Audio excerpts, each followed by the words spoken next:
करना तो बिल्कुल भी मत भूलिएगा। तो बिना किसी देरी के फटाफट वीडियो को स्टार्ट करते हैं। दोस्तों, दिल्ली के मैदान पर आईपीएल 2025 का एक ऐसा धमाकेदार मुकाबला देखने को मिला जिसमें अंतिम ओवर तक कहना मुश्किल था कि आखिर कौन सी टीम इस मैच को जीत सकती है। इस रोमांचक मुकाबले में आईपीएल की दो खतरनाक टीमें चेन्नई सुपर किंग्स और राजस्थान रॉयल्स आमने सामने थी। करोड़ों क्रिकेट प्रेमियों को इस मैच का बेसब्री से इंतजार था। पूरा स्टेडियम दर्शकों से खचाखच भरा हुआ था। दोनों टीमें पूरी तैयारी के साथ मैदान पर उतर चुकी थी। इस मुकाबले में सिक्का उछाला गया तो टॉस जीतकर राजस्थान रॉयल्स के कप्तान संजू सैमसन ने गेंदबाजी करने का फैसला किया। वहीं उन्होंने चेन्नई की टीम को बल्लेबाजी करने के लिए आमंत्रित किया। चेन्नई की तरफ से बल्लेबाजी की शुरुआत करने के लिए उनके दो खतरनाक बल्लेबाज आयुष म्हात्रे के साथ डेवोन कनवे की जोड़ी मैदान पर उतरी। दोनों बल्लेबाजों के कंधों पर अपनी टीम को अच्छी शुरुआत दिलाने की जिम्मेदारी थी।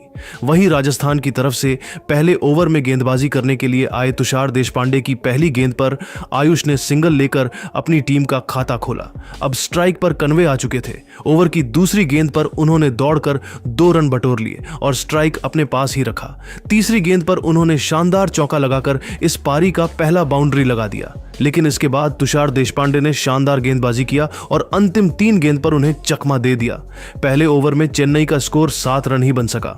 राजस्थान रॉयल्स की तरफ से दूसरे ओवर में गेंदबाजी करने के लिए आए युद्धवीर सिंह की पहली गेंद पर आयुष को सिंगल ही मिल सका। फिर दूसरी गेंद पर कनवे ने खतरनाक चौक जड़कर अपनी टीम के स्कोर को रॉकेट की रफ्तार से आगे बढ़ाया। फिर भी युद्धवीर सिंह ने हिम्मत नहीं हारा और इस चौके का बदला लेते हुए चौथी गेंद पर कनवे को रियान पराग के हाथों कैच पकड़वाकर उनको पवेलियन का रास्ता दिखा दिया। डेवोन कनवे अपनी टीम के लिए 8 गेंद पर 2 चौकों की मदद से 10 रन बनाकर बेहद निराश मन से वापस लौट गए। अब आयुष का साथ देने के लिए मैदान पर उर्बिल पटेल आ चुके थे, लेकिन वह भी ज्यादा देर तक नहीं टिक पाए और युद्धवीर सिंह ने जाते जाते दूसरे ओवर की अंतिम गेंद पर उनको भी अपने जाल में फंसाकर बैक टू बैक राजस्थान की टीम को 2 बड़ी सफलता दिला दिया। दूसरे ओवर में युद्धवीर सिंह ने सिर्फ 5 रन खर्च करके चेन्नई के 2 बड़े बल्लेबाजों को पवेलियन का रास्ता दिखा दिया। 2 ओवर की समाप्ति के बाद चेन्नई सुपर किंग्स का स्कोर 2 विकेट के नुकसान पर सिर्फ 12 रन ही बन सका था। और विल पटेल का विकेट गिरने के बाद अब आयुष म्हात्रे का साथ देने के लिए मैदान पर बल्लेबाजी करने के लिए रविचंद्रन अश्विन उतर चुके थे। दोनों बल्लेबाजों के कंधों पर अपनी टीम की पूरी जिम्मेदारी आ चुकी थी। वहीं राजस्थान रॉयल्स की तरफ से तीसरे ओवर में गेंदबाजी करने के लिए एक बार फिर से आए तुषार देशपांडे ने शानदार गेंदबाजी करते हुए शुरुआती 2 गेंद पर आयुष को चकमा दे दिया और उनको एक भी रन नहीं मिल सका। लेकिन तीसरी गेंद पर आयुष ने अपने अंदाज में जबरदस्त चौका लगा दिया। चौथी गेंद पर वह एक भी रन नहीं ले सके, लेकिन फिर उन्होंने 5वीं गेंद पर एक और धमाकेदार चौका लगाकर तुषार देशपांडे की जमकर कुटाई कर दी। आयुष ने तीसरे ओवर से 8 रन जोड़कर चेन्नई के स्कोर को 20 रनों तक पहुंचा दिया। चौथे ओवर में राजस्थान के कप्तान संजू सैमसन ने फिर से युद्धवीर सिंह पर भरोसा जताया और गेंद को उनके हाथों में थमा दिया, लेकिन इस बार रविचंद्र अश्विन और आयुष ने मिलकर उनकी धज्जियां उड़ाकर रख दिया। ओवर की शुरुआती 2 गेंद पर दोनों बल्लेबाजों ने सिंगल ली। अब स्ट्राइक पर रविचंद्रन अश्विन थे। चौथे ओवर की तीसरी गेंद पर अश्विन ने शानदार चौका लगाकर अपने इरादे साफ कर दिए। इसी के साथ उन्होंने युद्धवीर सिंह को चेतावनी भी दे दिया। ओवर की चौथी गेंद पर अश्विन ने गगनचुंबी छक्का लगाकर चेन्नई के स्कोर को रॉकेट की रफ्तार से आगे बढ़ाया। 5वीं गेंद पर उन्होंने दौड़कर 2 रन पूरे कर लिए। इसी के साथ अंपायर ने उसे नो बॉल भी करार दे दिया और उन्हें एक एक्स्ट्रा गेंद भी मिल गई। इस फ्री हिट का फायदा उठाते हुए आयुष ने सनसनाता हुआ छक्का लगाकर युद्धवीर सिंह की जमकर कुटाई कर दी। फिर अंतिम गेंद पर ऑफ साइड की दिशा में चौका लगाकर युद्धवीर सिंह को घुटने टेकने के लिए मजबूर कर दिया। युद्धवीर का यह ओवर राजस्थान की टीम के लिए काफी महंगा साबित हुआ। दोनों बल्लेबाजों ने मिलकर इस ओवर से 24 रन जोड़ लिए।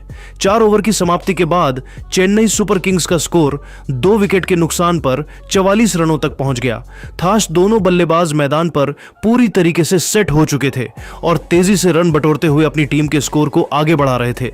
वहीं दूसरी तरफ राजस्थान की टीम को लगातार विकेट की तलाश थी। 5वें ओवर में कप्तान संजू सैमसन ने राजस्थान की गेंदबाजी में बदलाव किया और इस बार उन्होंने गेंद को क्वेना मफाका के हाथों में थमा दिया। क्वेना मफाका शानदार गेंदबाजी का नजारा पेश कर रहे थे, लेकिन तीसरी गेंद पर आयुष ने चौक जड़ दिया। इसके बाद भी आयुष का बल्ला रुकने का नाम नहीं लिया और चौथी गेंद पर एक और सनसनाता हुआ चौका लगाकर चेन्नई के स्कोर को तेजी से आगे बढ़ाया। क्वेना मफाका ने 5वें ओवर में 11 रन खर्च कर दिए। 5 ओवर की समाप्ति के बाद चेन्नई का स्कोर 2 विकेट के नुकसान पर 55 रनों तक पहुंच गया था, जहां एक छोर से आयुष म्हात्रे चौकों और छक्कों के बारिश करके चेन्नई के स्कोर को आगे बढ़ा रहे थे, तो वहीं दूसरी तरफ रविचंद्रन अश्विन भी कंधे से कंधा मिलाकर उनका भरपूर साथ दे रहे थे। दूसरी तरफ राजस्थान की टीम लगातार विकेट की तलाश में थी। राजस्थान रॉयल्स की तरफ से पावर प्ले का अंतिम ओवर लेकर आए तुषार देशपांडे, लेकिन इस बार आयुष ने तो अपना असली रूप दिखा दिया। 6वें ओवर की पहली गेंद पर अश्विन ने सिंगल लेकर स्ट्राइक आयुष को दे दिया। स्ट्राइक पर आते ही आयुष ने ताबड़तोड़ अंदाज में रिवर्स स्वीप करके चौका लगा दिया। अगले गेंद को भी उन्होंने चौके में तब्दील कर दिया।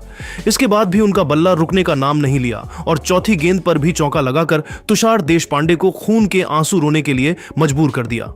आयुष की खतरनाक बल्लेबाजी को देखकर तुषार के होश उड़ गए, फिर भी उन्होंने अपना हिम्मत नहीं हारा और जबरदस्त वापसी करते हुए 5वीं गेंद पर आयुष को क्वेना मफाका के हाथों कैच पकड़वाकर उनको पवेलियन का रास्ता दिखा दिया।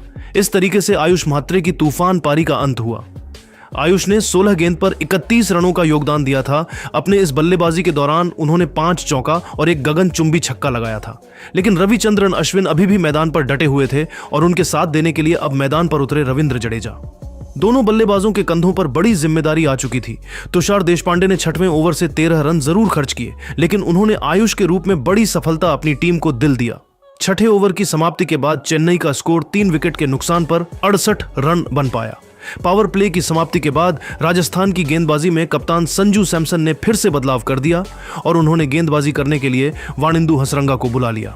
हसरंगा की खतरनाक गेंद दोनों बल्लेबाजों को बिल्कुल भी समझ में नहीं आ रही थी और एक एक रन बनाना उनके लिए काफी मुश्किल हो रहा था। इसी का फायदा उठाते हुए हसरंगा ने तीसरी गेंद पर रविचंद्रन अश्विन को अपने जाल में फंसाया और सिमरन हिटमायर के हाथों कैच पकड़वाकर उनको भी वापस भेज दिया। अश्विन को 13 रन बनाकर वापस लौटना पड़ा। अब चेन्नई की टीम इस मुकाबले में फंसती हुई दिखाई दे रही थी। अश्विन का विकेट गिरने के बाद चेन्नई की तरफ से बल्लेबाजी करने के लिए उतरे डेवॉल्ड ब्रेविस। हसरंगा ने 7वें ओवर में शानदार गेंदबाजी करते हुए सिर्फ 3 रन ही खर्च किए। 7 ओवर की समाप्ति के बाद चेन्नई का स्कोर 4 विकेट के नुकसान पर 71 रनों तक पहुंच गया था।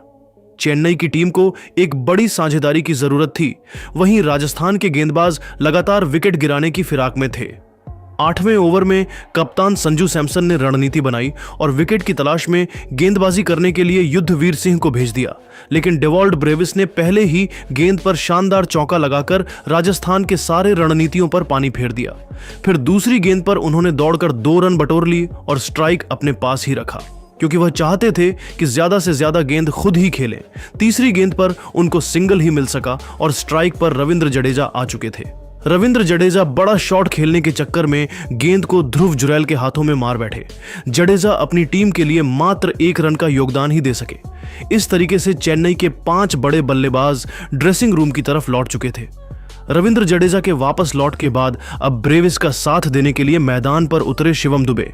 8वें ओवर की अंतिम 2 गेंदों पर शिवम दुबे एक भी रन नहीं बना सके।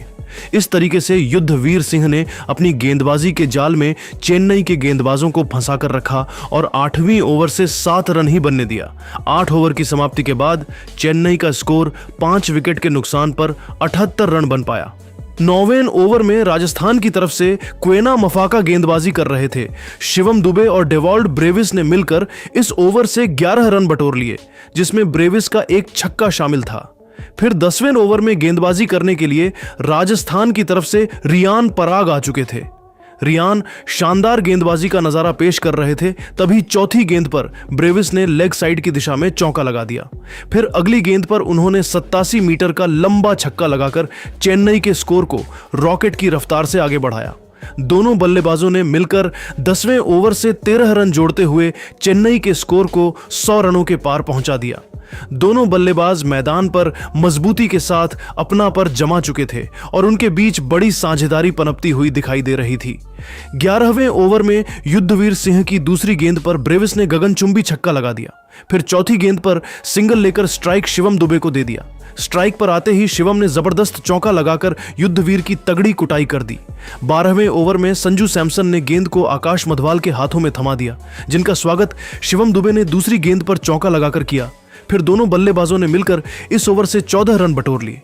13वें ओवर में खतरनाक गेंदबाजी करते हुए हसरंगा ने दोनों बल्लेबाजों को खूब परेशान किया और सिर्फ 5 रन खर्च किया।